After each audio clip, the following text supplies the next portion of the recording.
Assalamualaikum warahmatullahi wabarakatuh. Alhamdulillahi rabbil alamin. Wabihi nasta'in wa ala umurid dunya waddin. Wassalatu wassalamu ala rasulillahi sallallahu alaihi wasallam. Innal hamdalillah nahmaduhu wa nasta'inuhu wa nastaghfiruh wa na'udzu billahi min sururi anfusina wa min sayyiati a'malina. May yahdihillahu fala mudilla lah wa may yudlil fala hadiyalah. Asyhadu an la ilaha illallah wahdahu la syarika lah wa asyhadu anna Muhammadan abduhu wa rasuluh la nabiyya ba'dah. Amma ba'd. Puji syukur kita panjatkan kehadirat Allah Subhanahu wa taala atas segala rahmat, nikmat dan karunia. Terlebih nikmatul iman wa nikmatul Islam, nikmat yang tiada tandingannya, ditukar dengan apapun, bahkan dengan dunia dan seisinya, tidak ada tandingannya. Nikmatul iman wa nikmatul Islam mesti kita syukuri, karena sampai detik ini kedua nikmat tersebut masih terpatri dan tertancap kuat di dalam hati kita masing-masing. Shalawat serta salam semoga Allah senantiasa mencurahkan kepada qudwah dan uswah kita, Nabiuna Muhammad Rasulullah sallallahu alaihi wasallam, beserta para keluarganya, para sahabatnya, terlebih kita selaku umat beliau yang senantiasa berupaya untuk menghidupkan sunnah-sunnah beliau hingga sampai ajal nanti menjemput kita. Alhamdulillah, kembali kita berjumpa dalam kajian ilmu di bulan yang penuh dengan keberkahan ini, di Ramadan, hari yang ke-6, di mana pada kesempatan hari ini kita akan mengkaji terkait tentang nasihat Rasulullah Muhammad SAW dalam hadisnya yang sangat terkenal sekali, yang masyhur, yakni persiapan 5 hal sebelum datang 5 yang lain. Tentunya kita sebagai manusia menjalani kehidupan di dunia ini diibaratkan seperti kita persiapan untuk menuju tempat utama yang akan kita tuju. Dunia ini adalah tempat persinggahan, di mana persinggahan ini kita mesti gunakan untuk memiliki bekal yang cukup, melanjutkan perjalanan dengan tujuan utama. Apa tujuan utama kita? Yakni darul akhirah, negeri akhirat.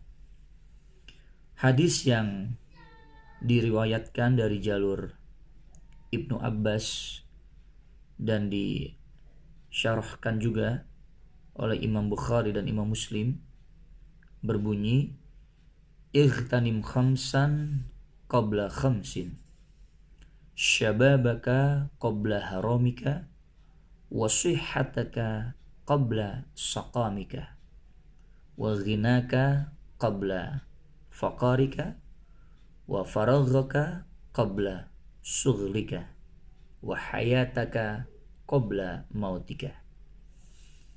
Bersiaplah kita sebagai manusia untuk 5 hal sebelum datang 5 hal yang lain. Apa saja 5 hal tersebut? Yang pertama, syababaka qabla haramika, waktu muda kita sebelum datang waktu tua kita. Artinya apa? Di waktu muda kita mesti gunakan untuk hal-hal yang sangat positif, yang sangat bermanfaat bagi kita. Terlebih hal tersebut sangat bermanfaat ketika datang waktu tua kita. Hal-hal positif yang kita bisa lakukan di waktu muda tentunya bukan hanya hal-hal yang hanya bersifat dunia. Bukan dilarang untuk melakukan hal-hal yang bersifat dunia, seperti mengejar karir, mengejar target yang sudah kita tanamkan untuk kita raih target-target tersebut. Itu sangat baik. Tapi janganlah kita terpaku hanya pada target-target dunia. Kita bisa kombinasikan dan kita bisa seimbangkan antara target dunia, kita gandengkan dengan target akhirat. Contoh, kita ingin mengejar karir untuk mencapai suatu level pekerjaan yang sangat bagus. Hal itu sekuat tenaga kita lakukan pada saat kita muda. Kita melakukan hal tersebut tentunya selain berikhtiar kepada Allah, kita imbangkan juga dengan bertawakal kepada Allah Subhanahu wa taala. Nah, ketika ini kita lakukan, ada penyeimbangan antara tujuan dunia dengan tujuan akhirat. Insya Allah, kalau kita gunakan hal-hal tersebut dengan menyeimbangkan tujuan akhirat, Allah akan ridhoi apa yang kita tujukan, apa yang kita ikhtiarkan. Gunakan waktu muda selagi kita masih kuat fisik, selagi kita masih kuat pemikiran kita untuk hal-hal yang bersifat seimbang antara dunia dan juga akhirat. Terkadang kita juga bisa melebihkan tujuan atau porsi akhirat lebih besar. Agar apa? Agar apa yang kita kerjakan di dunia tentunya lebih mendapatkan keridhaan dari Allah Subhanahu wa taala. Hal yang kedua yakni wasihataka qabla saqamika. Saat sehatmu sebelum datang waktu sakitmu. Kesehatan amat sangat penting. Kesehatan merupakan barang yang sangat mahal ketika kita merasa dalam kondisi sakit. Ketika kita merasa sehat-sehat saja, terkadang kita abai terhadap kesehatan kita. Kita porsir, kita maksimalkan kemampuan fisik pada tubuh kita, bahkan di luar kemampuan yang semestinya dilakukan oleh fisik kita. Ketika kita sudah jatuh sakit, baru kita merasakan amat sangat mahal kesehatan tersebut. Oleh karena itu, gunakanlah waktu sehat kita, gunakanlah fisik kita di lagi sehat untuk betul-betul melakukan hal-hal yang diridhoi oleh Allah Subhanahu wa taala. Karena sama seperti hal yang pertama, ketika kita menyeimbangkan antara aktivitas di dunia dengan tujuan nanti di akhirat pada saat kita sehat, itu akan bermanfaat ketika kita nanti merasa sakit. Sebagai contoh, ketika kita sehat, banyak kita membantu orang-orang yang membutuhkan bantuan kita. Contoh teman kita, contoh tetangga kita, bahkan kerabat kita sekalipun. Kita bantu dengan semampu apa yang kita miliki. Tatkala kita sakit, maka orang-orang yang akan kita bantu, orang-orang yang telah kita bantu, niscaya akan memberikan perhatian kepada kita. Niscaya akan mendoakan kita. Berbuat baik di saat kita sehat harus terus dimaksimalkan. Karena apapun yang kita tanam dengan kebaikan, maka Allah akan berikan balasan, baik di dunia maupun di akhirat. Jangan ketika kita sehat, banyak berbuat zolim kepada orang lain. Tatkala kita sakit, bukan perhatian yang kita dapatkan, bukan doa kesehatan dari orang-orang yang kita dapatkan, tapi ungkapan-ungkapan yang tidak baik, ungkapan-ungkapan yang menyudutkan kita. Itu buah dari kita ketika kita berbuat zolim kepada orang lain di saat kita sehat. Hal yang ketiga yakni waghinaka qabla faqorika. Saat kita memiliki kemampuan materi yang cukup sebelum datang keminiman materi atau kemiskinan. Ketika kita berada pada kelapangan materi, gunakanlah materi tersebut bukan hanya untuk kesenangan dunia. Yang paling penting kita gunakan untuk tujuan bekal kita ke akhirat. Sama kita bisa gandengkan juga.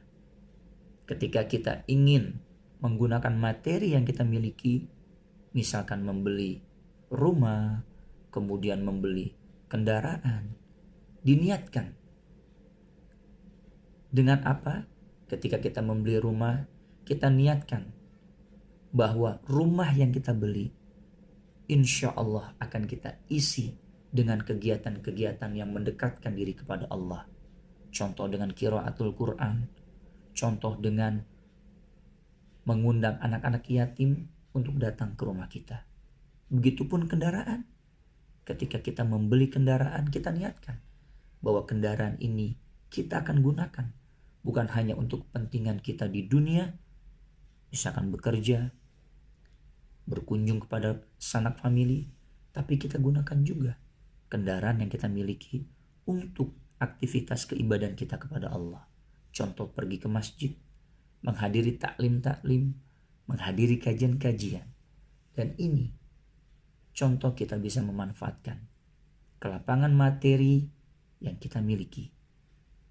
Jangan ketika kita memiliki kelapangan materi, kita gunakan untuk hal-hal yang sifatnya Allah sangat tidak suka.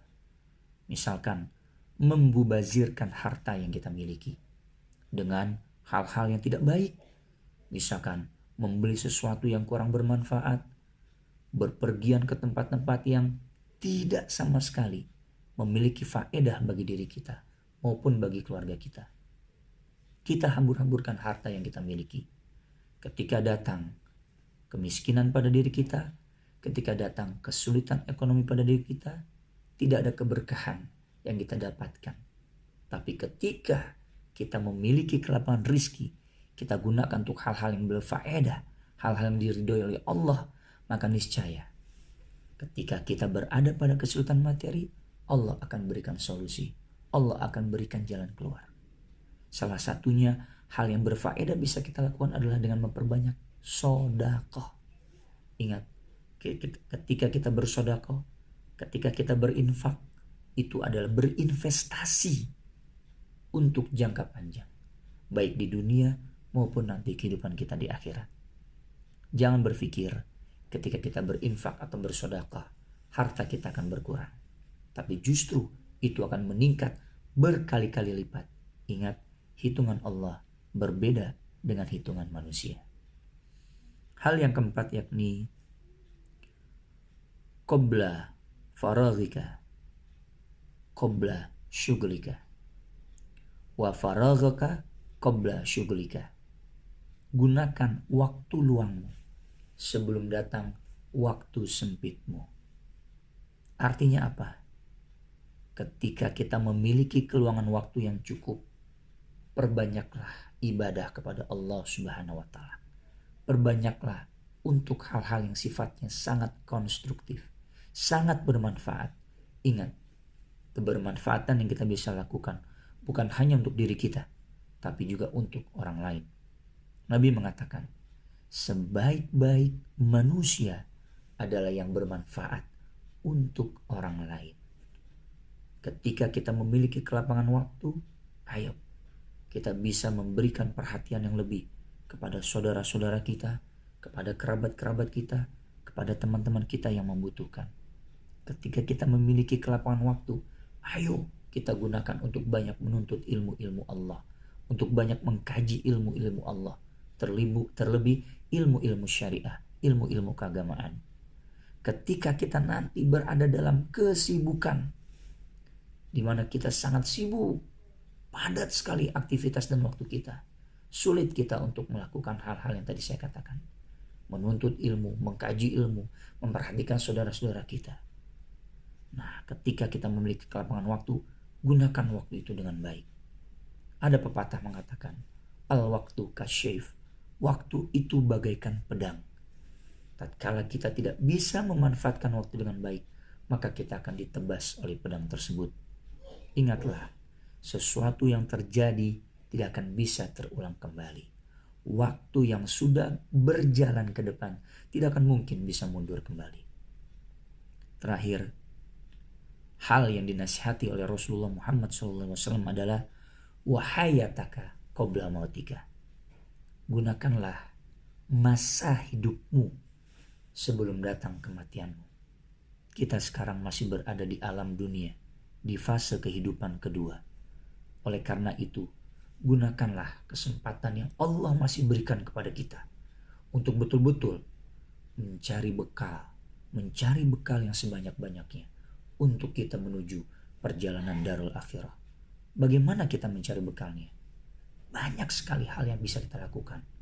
Pertama, perbanyaklah beribadah kepada Allah, tentunya dengan tuntunan dari Rasul Muhammad Sallallahu Alaihi Wasallam. Perbanyaklah amaliyah yang thayyibah, amaliyah yang baik, terlebih di bulan suci Ramadan ini. Perbanyak qiraatul Quran, perbanyak sedekah, perbanyak qiyamul lail. Belum tentu Ramadan tahun depan kita bisa memasukinya. Siapa yang bisa menjamin usia kita bisa sampai Ramadan tahun depan? Oleh karena itu, pergunakanlah kehidupan yang Allah masih berikan saat ini seolah-olah kita akan wafat dalam waktu dekat. Ketika kita berpikir demikian, maka tidak akan kita sia-siakan kehidupan semenit pun yang kita miliki untuk hal-hal yang tidak bermanfaat. Inilah nasihat yang sangat berharga yang diberikan oleh Rasul Muhammad SAW. Oleh karena itu, marilah kita pahami, setelah itu kita aplikasikan, kita laksanakan nasihat dari Rasul Muhammad SAW ini. Agar apa? Agar kita bisa menjadi pribadi muslim yang berkualitas, dan yang paling utama, kita bisa mendapatkan bekal yang banyak untuk menuju darul akhirah. Dan tujuan utama kita adalah meraih surganya Allah Subhanahu wa Ta'ala. Demikianlah yang bisa disampaikan. Mudah-mudahan ada manfaatnya bagi kita semua. Wal afu minkum. Wassalamualaikum warahmatullahi wabarakatuh.